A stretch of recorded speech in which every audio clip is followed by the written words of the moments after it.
نؤمن به ونتوكل عليه ونعوذ بالله من شرور أنفسنا ومن سيئات أعمالنا.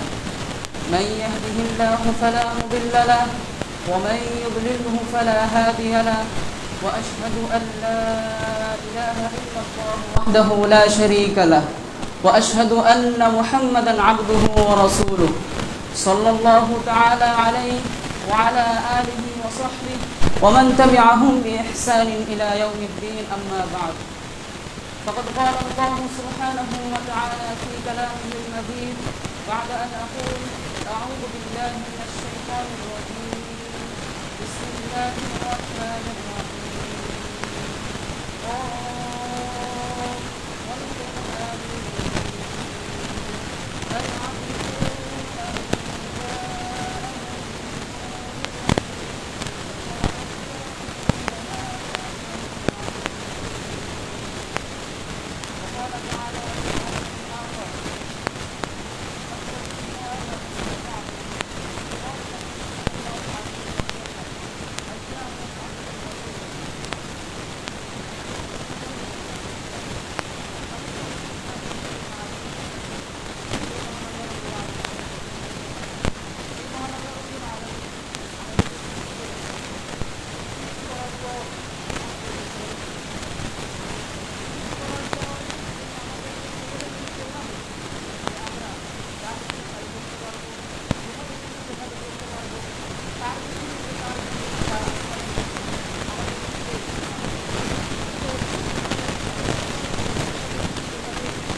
এত সহজ কোনো বিষয় নয়, এত সহজ কোনো ধর্ম নয় যে আপনার মেসেঞ্জারে একটা মেসেজ আসলো যে এই মেসেজ যদি 20 জনকে ফরওয়ার্ড করেন তাহলে আপনি জান্নাতি। এত সহজ নয়। এই ইসলাম মানতে হলে আপনাকে ত্যাগ করতে হবে, এই ইসলামকে ধারণ করতে হলে, জান্নাতুল ফিরদাউস লাভ করতে হলে আপনাকে ত্যাগ করতে হবে। ত্যাগ তিতিক্ষার মাধ্যমে আপনি একমাত্র সালেহ বান্দা হিসেবে আল্লাহ রাব্বুল আলামিনের কাছে গণ্য হবেন। আল্লাহ রাব্বুল আলামিন আমাদের সকলকে মুমিন হিসেবে মৃত্যু দান করুন, সকলে বলুন আমিন। প্রিয় মুসলিমবৃন্দ, কিছু বিষয় নিয়ে আলোচনা করব আজকে। তো ইনশাআল্লাহ আপনারা বিষয়ের মূল শিরোনাম বুঝতে পারবেন আলোচনার মাধ্যমে। আল্লাহ রাব্বুল আলামিন আমাদেরকে এই ইসলাম ধর্মটি দিয়েছেন, এর মাঝে অনেক কিছু, অনেক বিধান রয়েছে যেগুলো হয়তো আমাদের বুঝে আসে না, হয়তো আমরা বুঝতে পারি না, হয়তো আমরা বোঝার চেষ্টা করি না। এই কথাটা কেন বললাম? কারণ আমাদের সামনেই একটি মহাসন্ধিক্ষণ বলা চলে, একটি মহা আত্মত্যাগের দিন আসছে, সেটি হচ্ছে কোরবানি ঈদ। এই কোরবানি ঈদকে নিয়ে ইতিপূর্বে কোনো সমস্যা ছিল না সমাজে, হয়তো ছিল যেটা গোনায় ধরা যায় না, কিন্তু ইদানিং কিছু সমস্যা তৈরি হচ্ছে। এই সমস্যাগুলো সৃষ্টি করছে কিছু অ্যাগনস্টিক, কিছু নাস্তিক, কিছু বিকৃত মস্তিষ্কের মানুষ। আল্লাহ রাব্বুল আলামিন তাদেরকে হেদায়েত করুন। তারা বলছে যে আল্লাহ রাব্বুল আলামিন তোমাদের স্রষ্টা আল্লাহ, সে কেমন? সে এভাবে নির্বিচারে পশু হত্যাকে সমর্থন করে, এভাবে নির্বিচারে একটা গরুর সামনে, একটা প্রাণীর সামনে আরেকটা প্রাণীকে জবাই দেওয়া হচ্ছে, জোর করে ফালানো হচ্ছে, জোর করে চিৎ করে শোয়ানো হচ্ছে, চাকু চালানো হচ্ছে, সেটাকে উদযাপন করা হচ্ছে। আশ্চর্য তোমাদের ধর্ম। এর চেয়ে বেশি আশ্চর্য হবেন যখন আপনি দেখবেন যে এই কথাগুলো নামের শেষে হুসাইন যুক্ত কারো কাছ থেকে আসে। কারণ হুসাইন নামের কথা আমি খাটো করছি না, আমি বুঝাতে চাচ্ছি যে একজন মুসলিম নামধারী কারো কাছ থেকে যখন এটা আসে। বর্তমানে কিছু হ্যাশট্যাগ ব্যবহৃত হচ্ছে আমাদের সমাজে, সোশ্যাল মিডিয়াতে। সেলিব্রেট গ্রিন ঈদ, পরে নিচে আরেকটা হ্যাশট্যাগ দেওয়া থাকে আই এম ভিগান, মানে আমি নিরামিষ ভোজী, আমি মুরগি খাই না, আমি প্রাণী খাই না, আমি কোনো কিছু খাই না, আমি কারো প্রাণীকে হত্যা করে খাই না। তারা বিভিন্ন খাবারের ছবি দিচ্ছে, তারা মাশরুম দিয়ে চিকেন ফ্রাই বানিয়ে বলছে যে দেখেন ভিগান চিকেন ফ্রাই। কারণ তাদের একটাই যুক্তি যে আমরা কোনো পশু প্রাণীকে হত্যা করব না। যদি এটা কোনো নাস্তিক বলতো তারা নাস্তিকের জায়গায় থাকতো। কিন্তু আফসোস লাগে, এই কথাগুলো এই জন্য নিয়ে আসছি আজকে যে মুসলিমদের মাঝ থেকে এই কথাগুলো আসছে। অবশ্যই এর কারণ রয়েছে। আমরা নামে মুসলিম, আমরা কি কেউ দাবি করতে পারবো যে আমরা ইসলামী সাম্রাজ্যে, ইসলামী রাষ্ট্রে, ইসলামী শিক্ষায় বসবাস করছি? আমরা এটা দাবি করতে পারবো না। আমাদের নামে মুসলিম, কিন্তু সমস্যাটা কোন জায়গায়? সমাধান তো অবশ্যই দরকার, কিন্তু সমস্যাটা আমাদের কোন জায়গায়? আমাদের মুসলিম যে টিনেজাররা রয়েছে, মুসলিম যে আমাদের বয়সী যুবকরা রয়েছে, তারা এই বিশ্বাস নিয়ে কেন ঘুরছে অথচ তারা 5 ওয়াক্ত সালাত পড়ছে ঠিক? কারণ তাদের মাঝে মূল শিক্ষার অভাব। তাদের মাঝে কুরবানির যে মূল শিক্ষা ইব্রাহিম আলাইহিস সালাম আমাদের মাঝে রেখে গিয়েছেন, ওয়াতারাকনা আলাইহি ফিল আখিরিন, আল্লাহ রাব্বুল আলামিন বলেছেন সূরা সাফফাতে, ওয়াতারাকনা আলাইহি ফিল আখিরিন, এই যে কুরবানির শিক্ষা, এই যে তুমি যে তোমার সন্তানকে এভাবে মাটিতে ফেলে যে তুমি কুরবানি করার জন্য উদ্যত হয়েছিলে, এই শিক্ষাটি আমি অবশিষ্ট যারা পরবর্তীতে কিয়ামত পর্যন্ত যারা আসে তাদের মাঝে রেখে দিলাম। এই শিক্ষাগুলো আমাদের সন্তানরা পাচ্ছে হয়তো ঠিকই, কিন্তু অনেক প্রশ্নের উত্তর তারা পাচ্ছে না। কোরবানি কেন করতে হচ্ছে? কেন প্রাণীকে হত্যা করতে হচ্ছে? কেন আমরা অন্যভাবে ঈদটা পালন করতে পারি না? তখন তারা বলে যে এটা হচ্ছে ইসলাম ধর্মের বাড়াবাড়ি, আমি এই জিনিসটা মানি না, আমার বিবেক যেটা বলবে, আমার বিবেক যেটা সমর্থন করবে সেটাকে আমি ইসলাম হিসেবে মানব।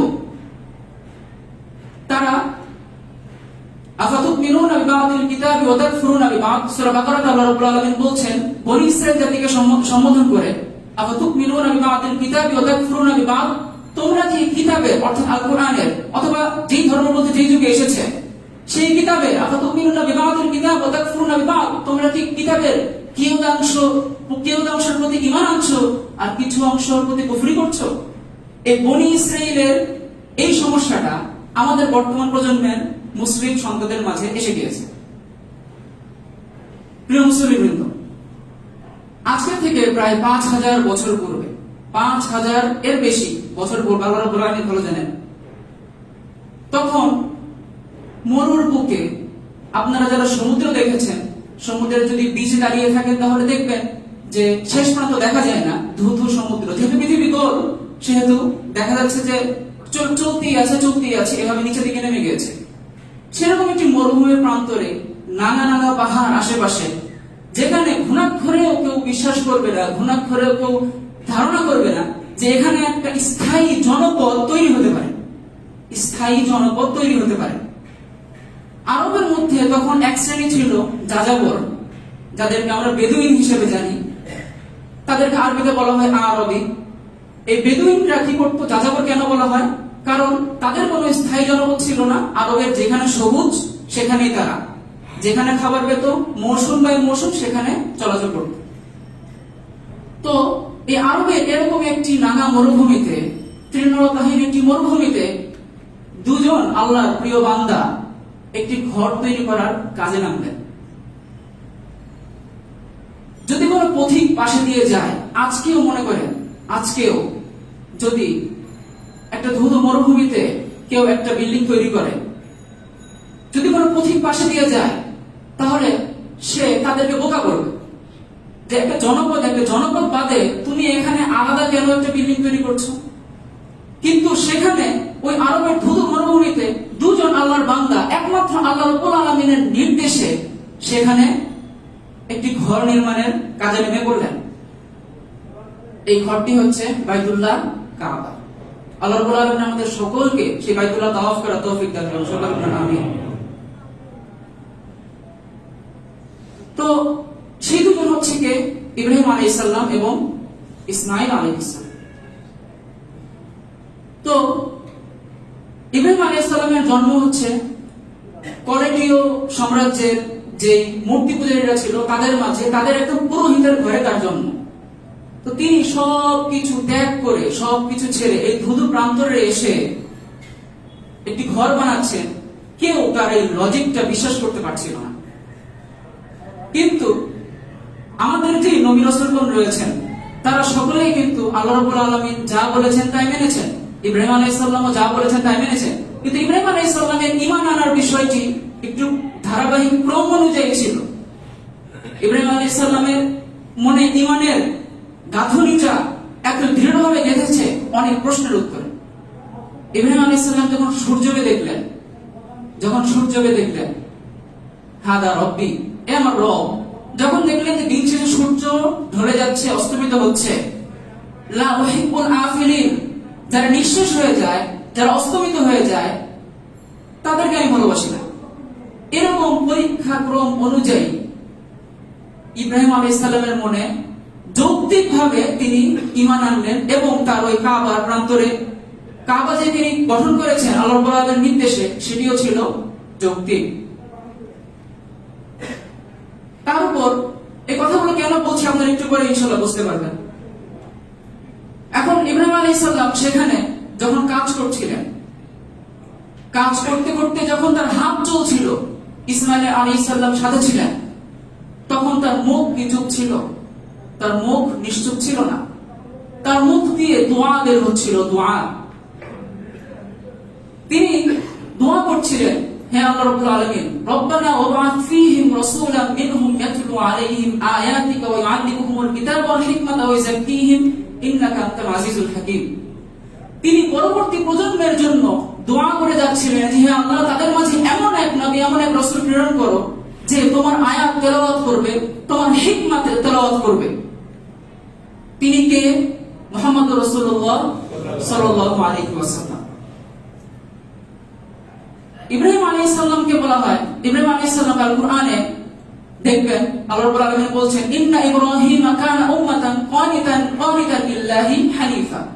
ইন্না ইব্রাহিমা কানা উম্মাতান কানিতান লিল্লাহি হানিফা। ইব্রাহিম আলাইহিস সালাম ছিলেন এক উম্মত। ইব্রাহিম আলাইহিস সালাম ছিলেন এক উম্মত। কানিতান লিল্লাহি হানিফা, তিনি আল্লাহর জন্য একনিষ্ঠ ছিলেন, অবনত ছিলেন। আব্দুল্লাহ বিন মাসউদ রাদিয়াল্লাহু তাআলা আনহু থেকে বর্ণিত, তিনি বলেন, তিনি একটি মন্তব্য করেছিলেন যে ইন কুনতা আলাল হক ফাআনতা উম্মাহ আউয়াল ফাআনতা উম্মাহ ওয়াহিদা। যদি তুমি সত্যের উপরে থাকো, তাহলে তুমি একাই একটি উম্মত। যদি তুমি সত্যের উপরে থাকো, তাহলে তুমি একাই একটি উম্মত। এরপর ইব্রাহিম আলাইহিস সালাম থেকে আমরা কি কি পাই উল্লেখযোগ্য? ইব্রাহিম আলাইহিস সালাম থেকে আমরা পাচ্ছি হজ। ইব্রাহিম আলাইহিস সালাম আমাদের মাঝে হজের বিধানের চালু করে দিয়েছেন, যেটা আজ অবধি বহাল রয়েছে। এটি কোন আয়াতের ব্যাখ্যা? ওয়া তারাকনা আলাইহি ফিল আখিরিন, আমি পরবর্তী প্রজন্মের মাঝে তোমার এই নিদর্শনগুলো অবশিষ্ট রেখে দিলাম। ইব্রাহিম আলাইহিস সালাম থেকে আমরা ঠিকই পেয়ে আসছি কুরবানি। এই কুরবানির ইতিহাস আল্লাহ রাব্বুল আলামিন বলছেন, ফালাম্মা আসলামা ওয়া তাল্লাহু লিল জাবিন ওয়া নাদাইনাহু আইয়া ইব্রাহিম। যখন তারা উভয়ই আত্মসমর্পণ করলো, রাজি হলো, ওয়া তাল্লাহু লিল জাবিন, তখন ইব্রাহিম আলাইহিস সালাম তার পুত্রকে কাঁধ করে শোয়ালো। ওয়া নাদাইনাহু আইয়া ইব্রাহিম, আমি তাকে ডাকলাম, হে ইব্রাহিম, কদ সাদ্দাকতা রুইয়া, তুমি তোমার স্বপ্নকে বাস্তবায়ন করেছো। তো কুরবানি আমরা পাচ্ছি ইব্রাহিম আলাইহিস সালামের কাছ থেকে।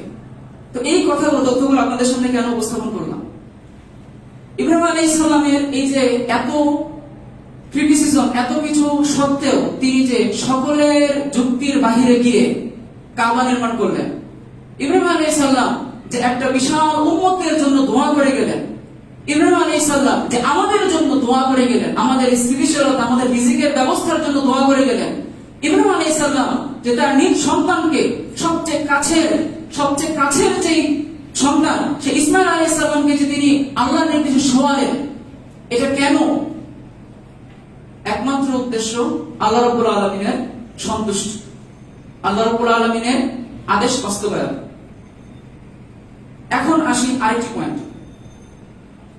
আল্লাহ রাব্বুল আলামিনের যে আদেশ বাস্তবায়ন, এই আদেশ বাস্তবায়নের জন্য আল্লাহ রাব্বুল আলামিনের যে বিধান, এই বিধানকে নিজের জীবনে খাটানোর জন্য আমাদেরকে কতটুকু ত্যাগ করতে হতে পারে?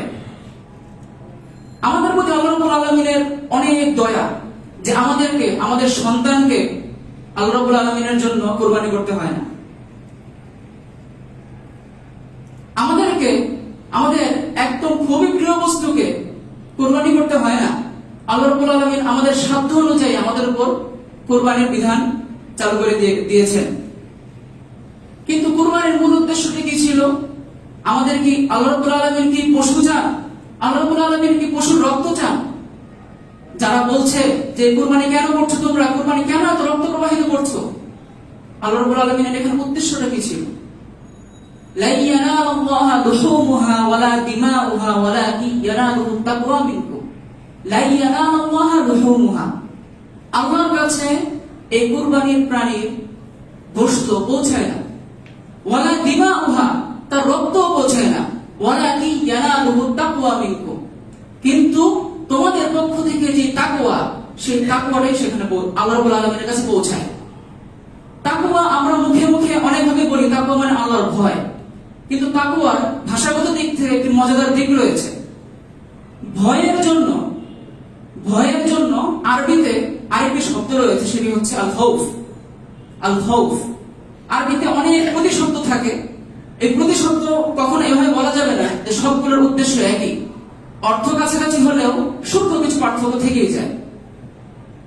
আল খাউফ যেখানে আসবে, আল খাউফ সেটির অর্থ হচ্ছে ভয়, আর তাকওয়া হচ্ছে এই ভয়ের কারণে আপনি যে পদক্ষেপগুলো নিচ্ছেন, সেই পদক্ষেপের নাম হচ্ছে তাকওয়া।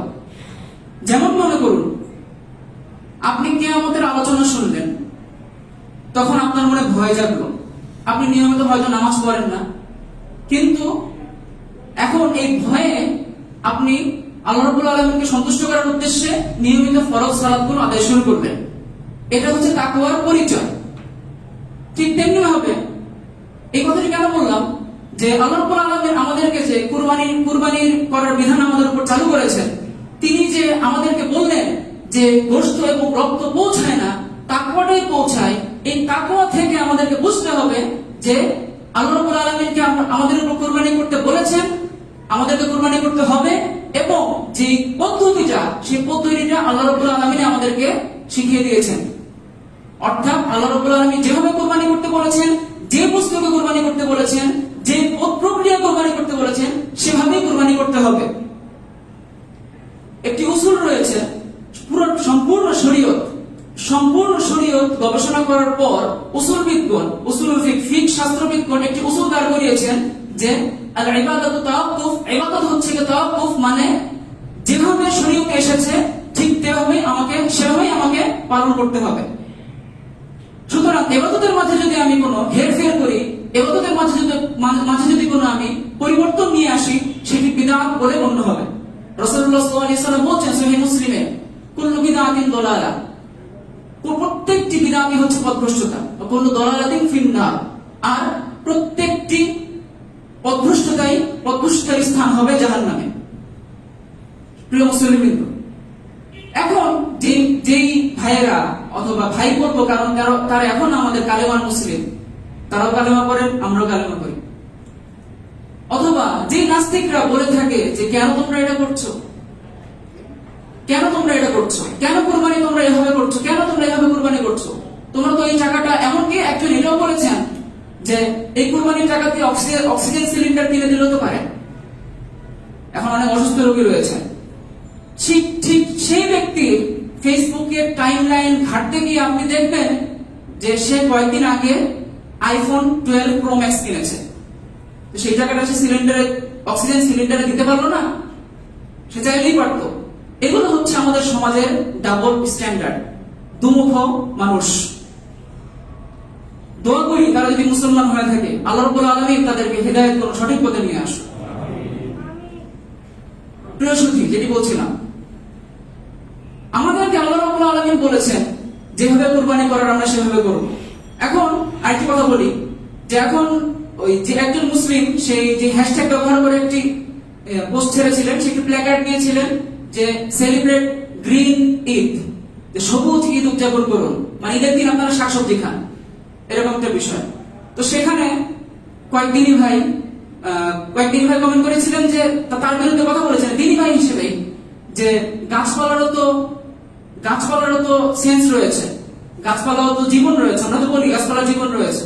তো সেগুলোকে যখন কাটাকুটি করেন, সেগুলো যখন চাকু চালান, তখন আপনার এই দিনদারিতা কই যায় যে আপনি কুরবানি করতে চাচ্ছেন না।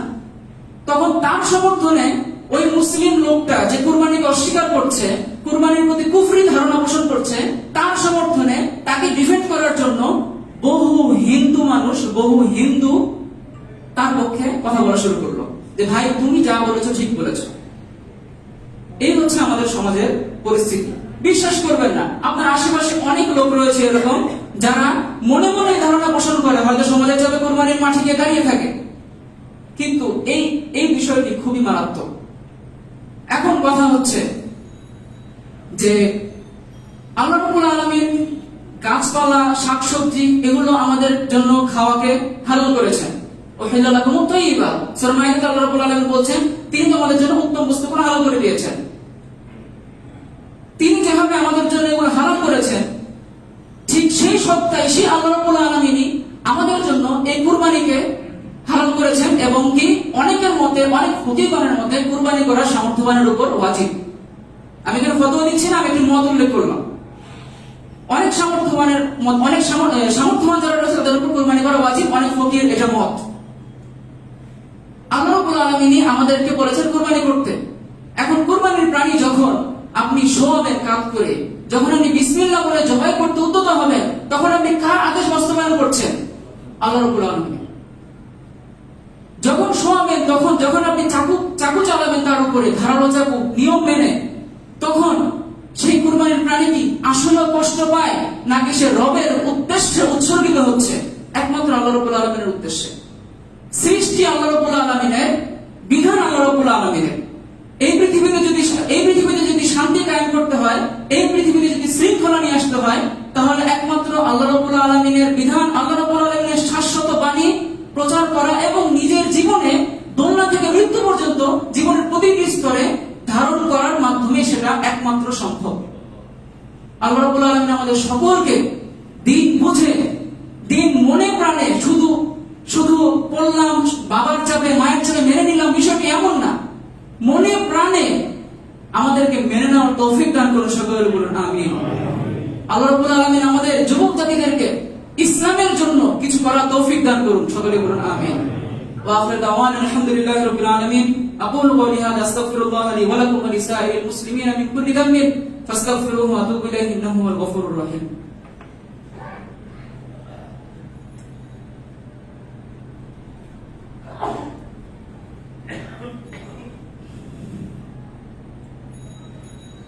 আলহামদুলিল্লাহি রাব্বিল আলামিন ওয়াল আকিবাতু লিল মুত্তাকিন ওয়াস সালাতু ওয়াস সালামু আলা রাসূলিহি মুহাম্মদ ওয়া আলা আলিহি ওয়া আসহাবিহি আজমাইন।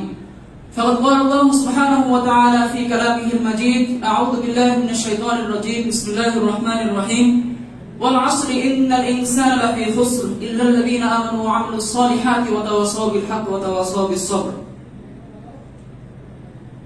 সম্মানিত মুসলিমবৃন্দ, আজকে আশা করি আপনাদের যেই পয়েন্টটি বোঝাতে যাচ্ছিলাম এক লাইনে বললেই হয়ে যেত যে আমাদেরকে কুরবানি করতে হবে। এত সময় নিলাম বিষয়টা বলার জন্য, বোঝানোর জন্য অনেক দিক থেকে। আশা করি আপনারা বিষয়টি বুঝতে পেরেছেন ইনশাআল্লাহ, আলহামদুলিল্লাহ। তো শেষ মুহূর্তে দ্বিতীয় খুতবায় যেই বিষয়টি আলোচনা করব, কুরবানির বিষয়ে আমাদের মাঝে অনেক প্রশ্ন থাকে। তো আমাদের যুবক সমাজের উচিত যে এই প্রশ্নগুলো নিজের মাঝে না রেখে যারা আলেম ওলামা রয়েছেন অথবা যারা এই বিষয়ে পারদর্শী রয়েছেন তাদেরকে জিজ্ঞাসা করা। আল্লাহ রাব্বুল আলামিন বলছেন সূরা নাহলে, ফাসআলু আহলা যিকরি ইন কুনতুম লা তা'লামুন। যারা জ্ঞান রাখেন, যারা বিদ্বান, তাদেরকে জিজ্ঞাসা করো যদি তোমরা না জেনে থাকো। হয়তো আপনি একজনের কাছে উত্তর পাবেন না, সে হয়তো এই বিষয়ে অভিজ্ঞ না, হয়তো আপনাকে একজন কথা দিয়ে সন্তুষ্ট করতে পারবেন না, কিন্তু এখন আপনি বলতে পারবেন না যে আমি আমার উত্তর পাইনি। এই ওসিরা দাঁড় করাতে পারবেন না যে আমি ইসলামের কোন বিধান সম্পর্কে, ইসলামের কোন বিধান, ইসলামের কোন নির্দিষ্ট কোন রিচুয়াল ইত্যাদি সম্পর্কে আমি প্রশ্নের উত্তর পাইনি। এই ওসিলা, এই ওজর, আপত্তি পেশ করতে পারবেন না, এরকম কোন সুযোগ নেই।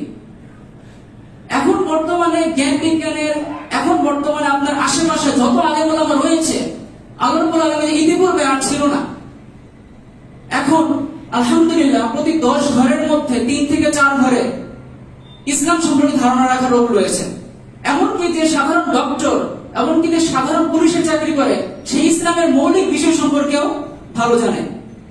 এমনকি আমি কাউকে খাটো করছি না, এমনকি অনেক আলেম ওলামা নাস্তিকদের প্রশ্নের সম্মুখে হিমশিম খেয়ে যায়, কিন্তু অনেক জেনারেল শিক্ষিত ভাইয়েরা নিজ প্রচেষ্টায় তারা বিভিন্ন শায়েখের সান্নিধ্যে থেকে তারা ইসলাম সম্পর্কে স্টাডি করে সেই নাস্তিকদের কড়া জবাব দিচ্ছে। আমি বলছি না যে তাদেরকে আপনি মনে প্রাণে একদম নিয়ে নিন, বিষয়টি এমন না। আলেম ওলামার স্থান সবসময় আলেম ওলামার স্থানেই থাকবে, এটা কখনো নিচে নামবে না। কিন্তু আলেম ওলামারা কলেজ ভার্সিটিতে সাধারণত পড়েনি, যারা কওমি অঙ্গনে থাকেন তারা সাধারণত সবাই কলেজ ভার্সিটিতে যায় না, যার কারণে তারা সেই পরিস্থিতির সম্মুখীন হয় না, নাস্তিকের সম্মুখীন হয় না, এই জন্য এই বিষয়ে তারা অভিজ্ঞ না। তাই শেষে অনুরোধ থাকবে যে প্রিয় সুধী, আল্লাহ রাব্বুল আলামিন বলছেন সূরা মুহাম্মদে, ফাআলাম আন্নাহু লা ইলাহা ইল্লাল্লাহ। হে নবী, রাসূল সাল্লাল্লাহু আলাইহি ওয়াসাল্লাম উদ্দেশ্য করে বলছেন, আপনি জানুন নিশ্চয় লা ইলাহা ইল্লাল্লাহ, আল্লাহ ছাড়া কোনো ইলাহ নেই। ওয়াস্তাগফির লিযামবিকা, আপনার নিজের পাপের জন্য ক্ষমা চান। আমাদেরকে মাঠে নামতে হলে আমাদেরকে আগে জানতে হবে, আমাদেরকে আল্লাহকে সন্তুষ্ট করার উদ্দেশ্যে জানতে হবে, ইসলামকে জানতে হবে, ইসলামের কোন বিধান কিভাবে আসছে, এর পিছনে প্রেক্ষাপট কি সেটা আমাদেরকে জানতে হবে। আল্লাহ রাব্বুল আলামিন আল কোরআনে আরেক জায়গায় বলেছেন, ইউতিল হিকমাতা মান ইয়াশা ওয়া মান ইউতাল হিকমাতা ফাকাদ উতিয়া খায়রান কাসীরা। তাফসীরবিদগণ এই ইউতিল হিকমাতা মান ইয়াশা অর্থাৎ তিনি যাকে ইচ্ছা তাকে হিকমত দেন। হিকমতটা কি শাব্দিক অর্থে প্রজ্ঞা না, এই হিকমত হচ্ছে গিয়ে সহিহ সুন্নাহ। যেভাবে আপনাকে কোরআন স্টাডি করতে হবে, ঠিক তেমনি হয় আপনাকে সহিহ সুন্নাহ স্টাডি করতে হবে। প্রিয় সুধী, শুধুমাত্র কি এই কোরআন সুন্নাহর যে চর্চা, এটাকে শুধুমাত্র আমাদের পুরুষতান্ত্রিক পুরুষ সমাজের মধ্যেই কি এটা বহাল থাকবে না, পর্দার আড়ালে যারা মা বোন রয়েছেন তাদের পরিধিও অনেক এখন বিস্তর। তারা চাইলেই ইসলামের যে কোনো অঙ্গ নিয়ে লেখাপড়া করতে পারেন। IOE ইসলাম অনলাইন ইউনিভার্সিটি রয়েছে, ঘরে বসে আপনি ইসলামিক স্টাডি নিয়ে ডিপ্লোমা করতে পারেন। কেন এই কথাগুলো বলছি, যে খুব দুঃখ লাগে যে আমাদের সমাজে যখন নামাজ পড়া ছেলেটাও যখন উল্টো পাল্টা, যখন বিকৃত কিছু ধারণা নিয়ে ঘুরে, তখনই খারাপ লাগে। আজকে আমার হয়তো কর্তব্য ছিল এখানে দাঁড়িয়ে কুরবানির মাসলা সম্পর্কে আপনাদেরকে জানানো, হয়তো এটা আমার কর্তব্য ছিল। অনেকে হয়তো বলবেন যে কেন এই বিষয়টা নিয়ে আসলেন না। কারণ একটাই, কুরবানির মাসের আমরা প্র্যাকটিক্যালি আলহামদুলিল্লাহ 80% 90% লোক জানি, কিন্তু এই যে সামান্য হয়তো মনে হচ্ছে বিষয়টাকে, কিন্তু যখন মাঠে ময়দানে থাকবেন, আল্লাহ রাব্বুল আলামিন যখন এরকম পরিস্থিতির সম্মুখীন আপনাকে করবেন, তখন যখন উত্তর দিতে পারবেন না, তখন যখন আপনার খারাপ লাগবে, এমনকি আপনার ঘরের মধ্যে যদি এরকম কেউ তৈরি হয়, আপনার ঘরের মধ্যে যদি এরকম কেউ অ্যাগনস্টিক মাত্রার কোনো লোক তৈরি হয়, এমনকি আপনার ঘরের মধ্যে যদি কোনো ফেমিনিজমের কেউ তৈরি হয়, সেটা আপনার জন্য খুব খারাপের খুব দুর্ভাগ্যের কারণ হবে আপনার জন্য। এই জন্যই আজকে আমি এই বিষয়টা নিয়ে আসলাম। এই বিষয়টি নিয়ে কয়েকদিনই ভাই কাজ করছেন আলহামদুলিল্লাহ, কিন্তু বিশ্বাস এমন একটি জিনিস, এমন একটি বিষয় যেটা খুব সহজে দূর করা যায় না। যে লোকটা আজকে কুরবানি সম্পর্কে এরকম বিরূপ মন্তব্য করলো, সেই লোকটা হয়তো অনেক সায়েন্টিফিক অনেক স্টাডি করার পরে এই কনক্লুশনে আসছে যে না, হয়তো কুরবানি করা মানে এই গরু জবাই, মুরগি জবাই এগুলো করা ঠিক হচ্ছে না।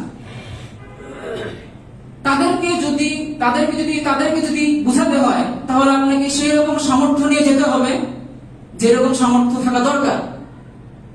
আমাদের এখন সময়ের দাবি যে আমাদের যুবক শ্রেণীরা যাতে করে সঠিক শিক্ষাটা নিয়ে গড়ে ওঠে। এমন কোন আজকের সমাজে যদি 100 জনকে সামনে বসা, তাদেরকে যদি বলে কে পুরো কোরআন অনুবাদ করেছেন, হাত তুলুন, তাহলে দেখবেন সংখ্যাটা আপনারা আন্দাজ করতে পারছেন যে 100 জনের মধ্যে 90 জন হয়তো বলবে আমি পুরো কোরআন এখনো পড়িনি। অথচ সে তার ন্যাশনালিটিতে লেখে, সে তার রিলিজিয়াসে লেখে যে আমি মুসলিম, সে মুসলিম হিসেবে দাবি করে, অনেক আবেগী পোস্ট দেয়, অনেক কি বলবো আর, যাই হোক। তাই আপনাদের কাছে উদাত্ত আহ্বান, যারা অভিভাবক রয়েছেন, আমি এখন অভিভাবকের পর্যায়ে নই, কিন্তু যতটুকু বুঝি, এতটুকু পর্যন্ত বুঝেছি আলহামদুলিল্লাহ, যারা অভিভাবক রয়েছেন, ছোট থেকে যদি ইসলামিক পরিবেশে আপনার সন্তানদেরকে গড়ে তোলেন, বিষয়টি এমন না যে আপনি খালি শাসনই করতে থাকবেন, আবার বিষয়টি এমন না যে আপনি তাকে তার ইচ্ছা মতো ছেড়ে দিবেন। তারবিয়া হবে, সন্তান লালন পালন হবে ঠিক সেভাবে যেভাবে ইব্রাহিম আলাইহিস সালাম তার সন্তানদেরকে লালন পালন করেছিলেন, এমনকি নবীর পুত্র নবী হিসেবেই এসেছিলেন। এমনকি সেই ইসমাঈল আলাইহিস সালামের বংশধর হচ্ছে নবী মুহাম্মদ রাসূলুল্লাহ সাল্লাল্লাহু আলাইহি ওয়াসাল্লাম। এটা হচ্ছে কি আদর্শ পিতা এবং আদর্শ সন্তানের বৈশিষ্ট্য। পিতা একটি স্বপ্ন দেখলেন, যে আল্লাহ রাব্বুল আলামিন দেখাচ্ছেন তার পুত্রকে জবাই করতে। সন্তানকে বললেন, সন্তান যখন শুনলেন যে এই নির্দেশনা এসেছে একমাত্র আল্লাহ রাব্বুল আলামিনের কাছে, তখনই ফালাম্মা আসলামা ওয়া তাল্লাহু লিল জাবিন, তারা দুজন মেনে নিল, ওয়া তাল্লাহু লিল জাবিন, ইব্রাহিম আলাইহিস সালাম তাকে কাঁধ করে শোয়ালো। এই হচ্ছে আদর্শ পিতামাতার বৈশিষ্ট্য। যখন কোন কোরআনের আয়াত দেখবেন, যদি আপনার লজিকে না ধরে যে এটা কি, কেন এরকম বলছে, কেন এর মধ্যে কি হিকমত রয়েছে, কি যুক্তি রয়েছে, তখন আপনি সেটাকে অস্বীকার করবেন না। কোরআনে আছে, আমি মানব। আল্লাহ রাব্বুল আলামিন সূরা বাকারাতে বলছেন সামি'না ওয়া আতা'না, শুনলাম এবং মেনে নিলাম। বাইদা বাই, যদি কোনো প্রশ্ন থেকে থাকে, শয়তান যদি আপনার মাথায় টোকা দেয় যে এটা এরকম না, তখন আপনি পাশের আলেম যারা রয়েছেন, অথবা ফেসবুকে এখন অনেক পোর্টাল রয়েছে যেখানে আপনি প্রশ্ন করলে উত্তর পাবেন। অনেক শায়েখ সময় দিচ্ছেন, তাদেরকে প্রশ্ন করুন যে আমি এটা বুঝতে পারছি না। একবার না, তাদের ব্যস্ততার কারণে উত্তর পাচ্ছেন না। ইমানের স্বার্থে কুফরের বিরোধিতার জন্য আপনি প্রশ্ন করতেই থাকুন যতক্ষণ না আপনি উত্তরটি পান। কিন্তু কখনোই শান্তি পাবেন না। আল্লাহ রাব্বুল আলামিন সূরা মাইদাতে বলছেন, ইন্নাদ দীনা ইনদাল্লাহিল ইসলাম, নিশ্চয়ই ইসলাম হচ্ছে আল্লাহ রাব্বুল আলামিনের নিকট একমাত্র মনোনীত ধর্ম, একমাত্র মনোনীত ধর্ম। ইসলামের পর এবং ইসলামের আগে বহু ধর্ম, বহু মতবাদের আবির্ভাব হয়েছিল। সেকুলারিজম, লিবারালিজম ইত্যাদি, পুঁজিবাদ, সাম্রাজ্যবাদ, কলোনিয়ালিজম, অনেক কিছু, অনেক মতবাদ আবির্ভূত হয়েছিল, কিন্তু কেউ টিকতে পারেনি, টিকতে পারছে না। কিন্তু আজ অবধি ইসলামের শাশ্বত বিধান জারি রয়েছে, কিয়ামত পর্যন্ত জারি থাকবেই। এটা আল্লাহ রাব্বুল আলামিনের ওয়াদা। সম্মানিত সুধী, তাই আল্লাহ রাব্বুল আলামিনের কাছে দোয়া করছি, হে আল্লাহ রাব্বুল আলামিন, হে রাব্বুল আলামিন, আমাদের সকলকে আপনার দ্বীন বুঝে আমল করার তৌফিক দান করুন। সকলে দুরূদ পাঠ করুন। আল্লাহুম্মা সাল্লি আলা মুহাম্মাদ ওয়া আলা আলি মুহাম্মাদ কামা সাল্লাইতা আলা ইব্রাহিম ওয়া আলা আলি ইব্রাহিম ইন্নাকা হামিদুম মাজিদ। আল্লাহুম্মা বারিক আলা মুহাম্মাদ ওয়া আলা আলি মুহাম্মাদ কামা বারাকতা আলা ইব্রাহিম ওয়া আলা আলি ইব্রাহিম ইন্নাকা হামিদুম মাজিদ। আল্লাহুম্মা আ'izzal ইসলাম ওয়াল মুসলিমিন। আল্লাহুম্মা আমিন্না ফি আওতানিল মুসলিমিন। আল্লাহুম্মা اشف مرضانا ومرضى المسلمين. اللهم أد الدين عن المدينين واشف مرضانا ومرضى المسلمين. ربنا ظلمنا أنفسنا وإن لم تغفر لنا وترحمنا لنكونن من الخاسرين.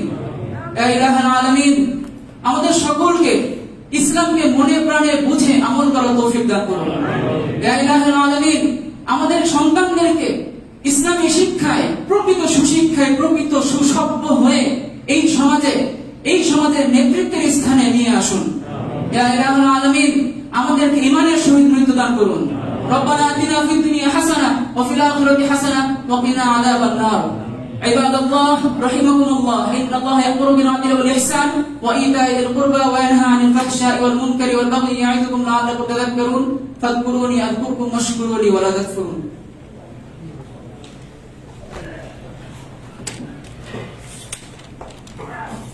Percent.